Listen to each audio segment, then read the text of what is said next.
Thank you media. మా ఇంట్లో మా ఆవిడతో కంటే ఎక్కువ మీ అందరితోనే ఎక్కువసేపు నేను ప్రతిరోజు బ్యాక్ టు బ్యాక్ ఏదో ఒకటి కలుస్తూ ఉన్నా. So but happy for that because I always say your all extended family. అదే వాళ్ళకి తెలుసు అది. Okay.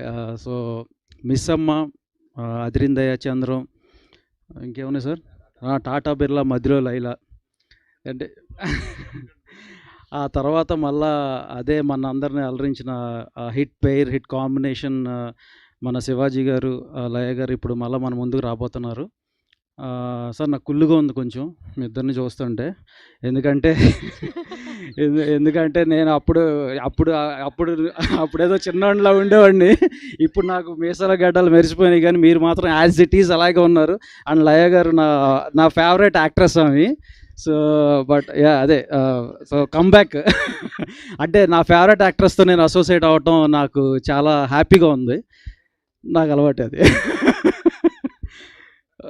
Oh my god, no cutouts, ప్రాణం ఇచ్చేస్తాం మేడం కోసం కావాలంటే. Okay, anyway, Sampradayani Shuddhapoosini very good family entertainer. So Sampradayani Suppini Shuddhapoosini very good family thriller and entertainer as Sai said. అంటే ETV వాళ్ళు వేరు, మేము వేరు కాదు.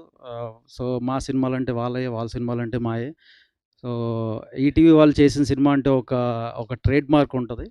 అటువంటి సినిమా మళ్ళీ ఈ సినిమా. అండ్ మేము ఈ సినిమాని ప్రజెంట్ చేయటం, మీ అందరి ముందుకు తీసుకురావడం చాలా హ్యాపీగా ఉంది.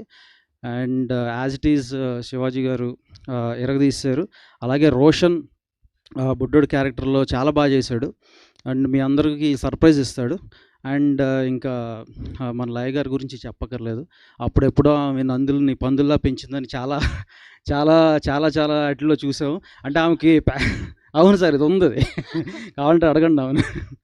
సో ఈవెన్ అంటే వర్క్ టువర్డ్ ప్యాషన్ ఎలా ఉంటుందంటే వర్క్ యాజ్ ఇట్ ఈజ్ ఈ సినిమా కూడా అలాగే బ్లాక్ బస్టర్ అవ్వాలని కోరుకుంటున్నాను. Thank you. వంశీ గారు, మీరు చెప్పిన సామెత మాకు కానీ బనీవాస్ గారికి కానీ అర్థం కాలేదా? నందుల్ని పందుల్లాగా పెంచింది అప్పట్లో అని అనేవారు. అంటే అన్ని నంది అవార్డ్స్ వచ్చినాయి ఆమెకు అనేది, అది చెప్పా అంతే. కాదు, ఇంతకుముందు ఇండస్ట్రీలో స్పీచెస్ అంటే ఒకరిద్దరు పేర్లు వచ్చేవి. ఇప్పుడు ఆ స్పీచెస్ లిస్ట్ లో మీరు కూడా జాయిన్ అవుతున్నారు అనమాట. ఇంకా అదేం లేదు, ఈ రోజుకి చాలా రండి next. Thank you. Yes Bunny Vasu గారే మాట్లాడవలసిందిగా రిక్వెస్ట్ చేస్తున్నాము. అంతా మాట్లాడేస్తారా? పర్లేదు. ఇప్పుడు ఆయన ఈ మధ్య ఇండస్ట్రీలో ఇచ్చేశారు. ఎస్